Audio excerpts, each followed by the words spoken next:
On today's show, how did the Dallas Mavericks beat Jalen Brunson's Knicks? There's 3 answers, sort of. And is this the turning point for Tim Hardaway Jr.'s season this year? Last 3 games, he's been pretty good. We'll talk about all that and more on today's Locked On Mavs. I'm Luka Doncic, and this is Locked On Mavericks. Mavericks, NBA champions. Bang! It's good, and the Mavericks have won the game. If you don't believe, you shouldn't be here.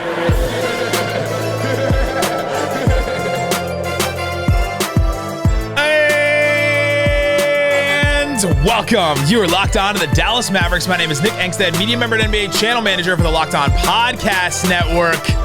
Letting it ride. That's right. I'm back. And the Mavs win again, and Isaac's gone. Thanks for making Locked On Mavs your first listen every day and every post game. Remember, Locked On Mavs is free and available on all podcast platforms, including YouTube. But the best way you can help us grow the show is to comment anything below. Let me know in the comment section. Give me one reason the Mavs beat the Knicks today. I'm sure you can name a bunch of them. Just give me one. Or give me your favorite one. Today's episode is brought to you by BetOnline. BetOnline has covered the season with more props, odds, and lines than ever before. BetOnline, where the game starts. Woo! Isaac out. The Mavs win again. When Isaac is out, it has been a run. Let's take a second here and just look at what has happened over the last couple of weeks here. The Mavs get a win against the Knicks. We'll talk about that. We'll break down how they made a ton of threes, 24 threes, shot 61 of them. Tim Hardaway Jr. a bounce back game. Luka Doncic played well. Spencer Dinwiddie had a great game. The Mavs beat Jalen Brunson. But on November 18th, I went solo. The Mavs beat the Nuggets. The Mavs go on a 4-game losing streak when I left for vacation on Thanksgiving. Then they come back. They beat the Warriors. That's my 1 game back. I left for a retreat. They lose the Pistons, and now I come back, and they beat the Knicks. It's just been a really weird run here on Locked On Mavs. I promise to never leave again. I don't think I can promise that, but I promise to never leave again for the sake of the Mavericks. Let's get into this game. The Dallas Mavericks get the win, and at the top I said that there's 3 reasons. Okay, the 3 reasons are threes. I mean, they just absolutely shot the lights out in certain moments. They took 61 threes. Now, some of this is by design. The Knicks allow a bunch of threes. It's their thing, right? I've talked a lot about what the Mavericks want teams to do on defense. The Mavericks don't want teams to take a lot of threes. They'll allow some stuff at the rim, but they're trying not to, and they'll allow you to take anything from the mid-range you want. So teams will carve them up in the mid-range. So that's what the Mavericks try to do. For the Knicks, they'll allow you to take a ton of threes. Go ahead, take all the threes you want. 38.6% of all shots taken against the Knicks this season have been threes. That's 27th in the NBA. So they let teams take threes. They're go ahead, take threes. Go ahead.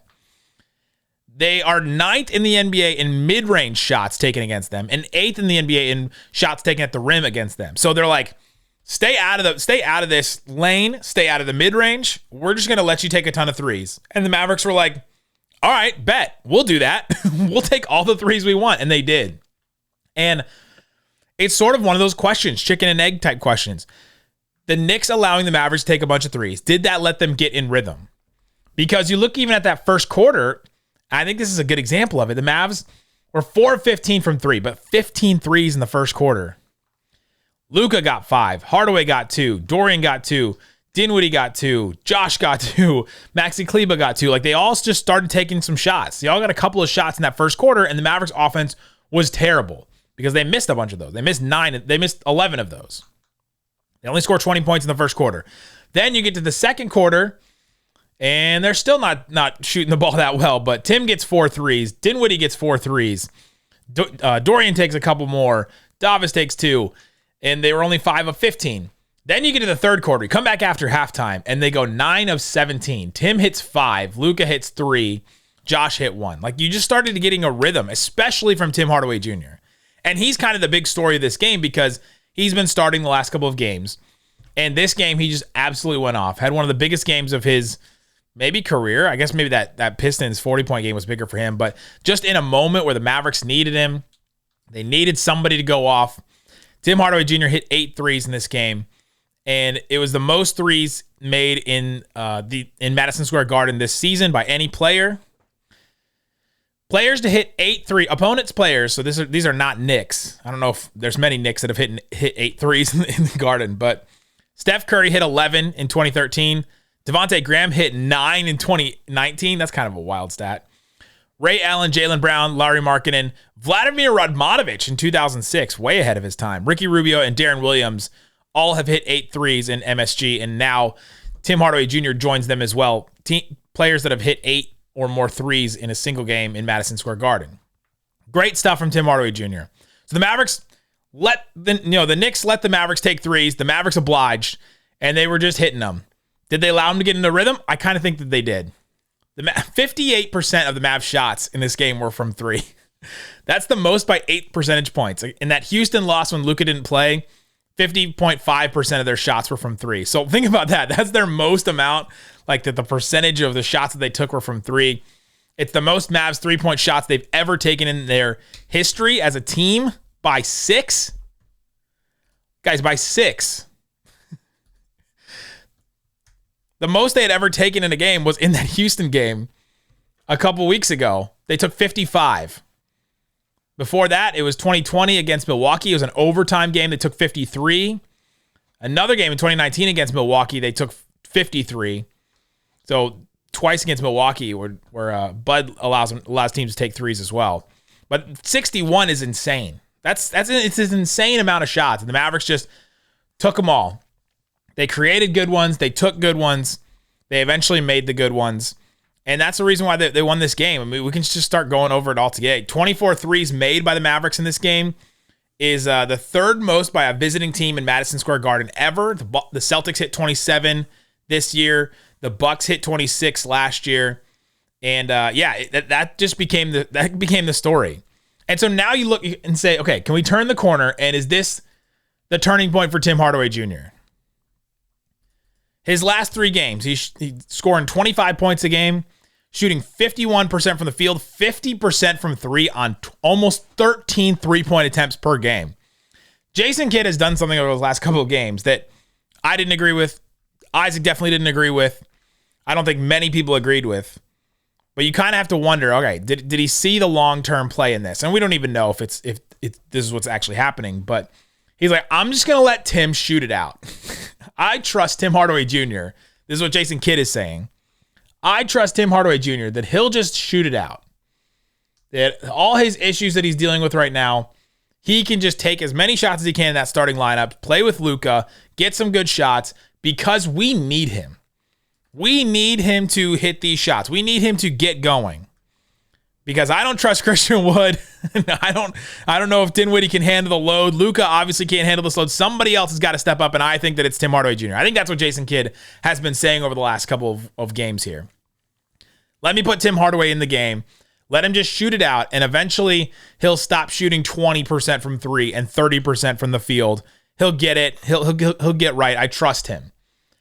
I don't know if that's a gamble that I would be willing to take, but it seems like that's the gamble that Jason Kidd is taking, and it seems to be paying off. I mean, just look in his career. I mean, last season, we didn't see a really good example of Tim Hardaway Jr. shooting well. He shot under 40% from the field, 33% from 3 in the 42 games he played before injury. And so that was the sample size that Jason Kidd has seen. So I'm not sure exactly what he's seen in Tim's career that made him think, all right, I'm just going to bet on this guy to eventually get right, because he's just been a hot and cold shooter. And we've talked about before how before these last 3 games or so, that Tim's he's been streaky still. It's just been way lower. Instead of hitting 5 threes in a game, he'll hit 3, and that's good. And instead of hitting 2 threes in a game, he'll hit 0. That's been the wave of Tim Hardaway Jr. So maybe this is the up and up. Maybe this is when he figures it out. And it's interesting. He's been starting in these games. Does Tim stay in the starting lineup? Probably. I mean, I think that a win against the Warriors and this win against the Knicks are kind of telling and saying, okay, it's going to work this way. The other thing that was interesting in this game was the fourth quarter. They hit a bunch of threes, but they locked down the Knicks. Let's talk about that coming up. Let's talk about the defense. Christian Wood didn't play in this game. Does that have anything to do with this? Who stepped up on the defensive end? We'll talk about that for the Dallas Mavericks coming up. But before we do, let me tell you about BetOnline. It's the best place to check out the odds and lines inside and outside of sports. Oh, USA goes down. It's called football again. The World Cup, the Football World Cup, it's still up, even though the U.S. isn't in it. You can check out some of the games. Sunday, they have France and Poland. Looks like France is a 1.5 favorite. That's a pretty big spread right there. A 1.5 point favorite. You can go check that out. If you're feeling Poland, go ahead and hit that one. England is a goal favorite over Senegal. And it looks like Japan and Croatia is a pick 'em. You can maybe get Croatia by half a goal. So if you want to check out some of those for the World Cup, U.S. is out, so it's called football again. So go check it out. It's BetOnline, where the game starts. All right, Isaac, let's get into this game a little bit more because the Mavs made a ton of threes. Tim Hardaway Jr. had a breakout last couple of games, and this one was a huge one, hitting 8 threes. The Mavericks hit 24 threes, shot 61 of them, a ton of threes taken, but in that third quarter, it wasn't just the offense. It was how connected the defense was. 15 points scored by the Knicks in the third quarter. I haven't looked at it. That's got to be one of the best quarters the Mavericks have allowed this season. I'll see if I can find that while I'm talking here. But the Mavericks allowing 15 points. They just took the Knicks out of everything that they wanted to do. It just seemed like nothing was available. Their shell defense, I felt like, was really, really strong. You didn't have anybody completely out of position, and they were just in their spots. They didn't allow a lot of drives. They didn't allow a lot of stuff at the rim. In the third quarter, you look, and it's just like, a bunch of threes from the Knicks and a couple of shots at the rim, and they made a couple of them, but then they missed a whole bunch more. It was the Mavericks doing what they wanted to do on defense. We'll let you take some threes, but not a lot. Try the mid-range, and they just don't have anybody that can really shoot the mid-range. So they took them completely out of their offense. Nobody on the Knicks in the third quarter hit more than 2 shots. They hit 5 field goals the entire quarter. Some of that is offensive slump. They also only took 19 shots. The Mavs took 25 in this quarter. So the Mavericks did a good job of not allowing multiple possessions. Only 2 offensive rebounds from the Knicks in that quarter. The Mavs only turned it over twice in that quarter. The Knicks didn't score any points off of those turnovers. They only had 3 fast break points. They had 0 second chance points, 4 points in the paint. Like, the Mavericks just did such a great job of not allowing the Knicks to get anything easy. And that's when the Mavericks defense is really good. And honestly, when the Mavericks offense is really good too. They don't let anybody get anything easy. You make it tough. You make it difficult. We're going to play this defense that can rotate really well. And not having Christian Wood was kind of a benefit. I'm not going to put this whole thing on Christian Wood for sure. That's not what this is. But when you put out multiple players that struggle on defense and struggle to understand the concepts and the rotations, and when it's Luka, Tim, and Christian Wood, or Dinwiddie, Luka, Christian Wood, we've seen, or when it's Davis and Christian Wood, and there's like, throw out the guys that struggle on defense for the Mavericks. If you put out 3 or 4 of those guys at the same time, or even 2 or 3 of those guys at the same time, they just struggle, right? You just struggle because if one rotation is off, they don't have the athletes or the elite defenders to make up for some of those mistakes. Their defense is predicated on don't make mistakes, stay in front of your guy, allow mid-range shots, don't allow stuff at the rim, because if we allow stuff at the rim, we're toast because we don't have a rim protector at all in this whole team. Because JaVale McGee's not working out. Dwight Powell's not a rim protector. Maxi's okay, but he's not like an elite rim protector. And so not having Christian Wood, I feel like, helped the Mavericks to allow to get into that rhythm defensively. They have to get into a rhythm defensively. And you heard it. I think it was in the third quarter, beginning of the fourth quarter. Mark Folwell says something about this Mavericks team is just on a string on defense. That's exactly what it is. You're on a string. You can feel the Mavericks defense get in a rhythm where the ball goes, they know exactly where the other person's supposed to go. They get to the ball, they contest, and then they rotate on the backside, where if somebody's open on one side, they can run over and get that person. And at the beginning of the fourth quarter, Derek Harper had like an interesting Freudian slip, and he said, all this is, at this juncture, no, I don't think he said that, but at this juncture, all this is happening with Christian Wood not available. And he meant it as, this is impressive from the Mavericks to not have Christian Wood playing and be this good on offense. But I think it had an effect on defense to limit the amount of players that are a liability on defense. And so you get out there. Maybe the Mavericks have figured some things out. And it was a really, really great third quarter. An incredible third quarter for the Mavericks. Offense was cooking. Defense was cooking. When the Mavericks are good, that's the game plan that they want. That's when they're working that game plan and that game plan is working, they're incredible, right? Defense is on a string, attached, not allowing a ton of stuff at the rim. Take a couple threes, but not a lot. And then on offense, taking some threes, trying to get into the paint, and hitting as many threes as they can possibly put up. That's when the Mavericks are good. And this third quarter was kind of the epitome of that. They've really struggled on all those things, like every single element of that in the games before this, especially against the Pistons. Like they just struggled in all those areas before this. Couple other players that stood out in this game. Oh, I get to use it. I'm so excited. I get to use Hardy. Let's go party. Jaden Hardy gets his first buckets in the NBA. He checks in with about 6.5 minutes left in the fourth quarter. And he scores. He had a really nice isolation drive on Jericho Sims, his first bucket in the NBA. He hit a transition three off of a Theo Pinson steal. Couple of good buckets from him. And I think that we're getting to a point maybe from comments from Nico Harrison, comments from Jason Kidd recently, where they may be starting to introduce Jaden Hardy into the lineup a little bit more. I think Kemba Walker may have, like his introduction may have stifled that and pushed that back a little bit. So, but it seems like we're finally getting to the point where they've seen enough in the G League and they're ready. It feels like Jason Kidd and Nico Harrison are both kind of, they're slow moving on some of these things, or slower moving than we would hope. They need to see a little bit more data. They need to see a little bit more stuff. Think about when JaVale McGee was benched. How bad was JaVale McGee for the beginning of the season? And how long did it take for Jason Kidd, even with that most obvious decision? And, you know, for right or wrong, I think that they're right to be a little bit more patient on some things. But it was 9 games into the season, it was the 10th game of the season, 9th game for JaVale McGee, that he eventually just sat him and was like, all right, you can't start. You can't start, and we're going to play you like 5 minutes a game.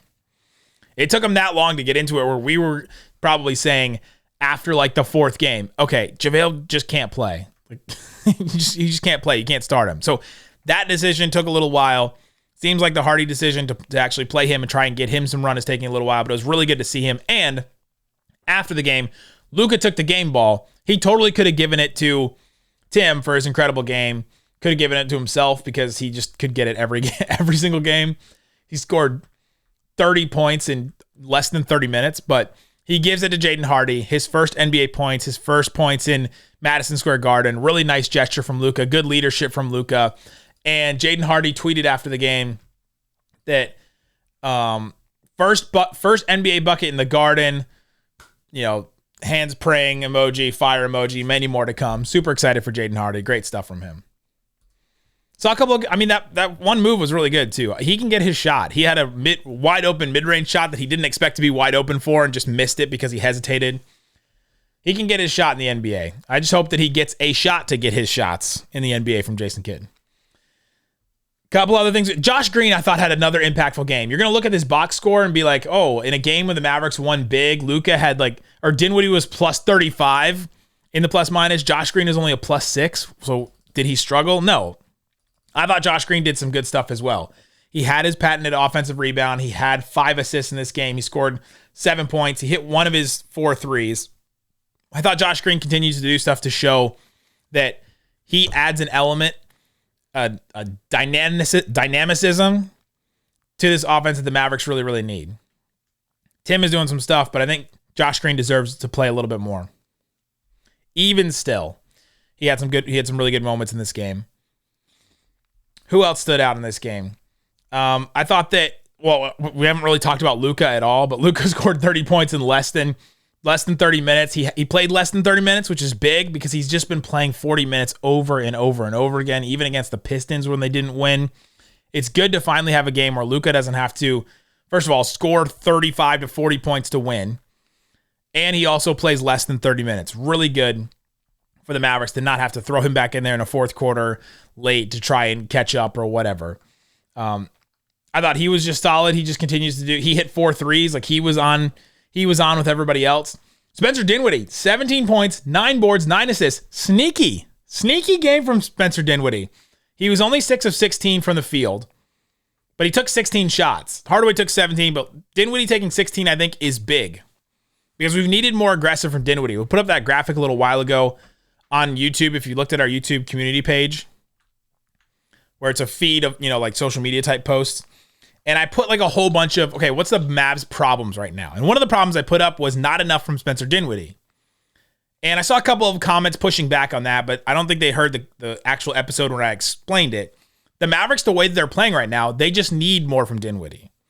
It's not that Dinwiddie's having a bad season. It's if they're going to continue to play this style, continue to play this way, they need more from somebody. And it had, before they put Hardaway in the starting lineup and allowed him to take like 13 threes a game, it was going to be Dinwiddie. He was going to be the one that had to step up because he was the only one that's able to get his own shot. And so seeing him be aggressive, take 16 shots, get 9 assists, only went to the line 3 times. Tony Brothers, what is going on with Dinwiddie not being able to get to the line? But it was good to see Spencer Dinwiddie aggressive. They needed that. Again, he was a plus 35 in this game. So the minutes he was playing, when he was playing with the bench unit, you look at the difference between Luka and Dinwiddie's plus minus.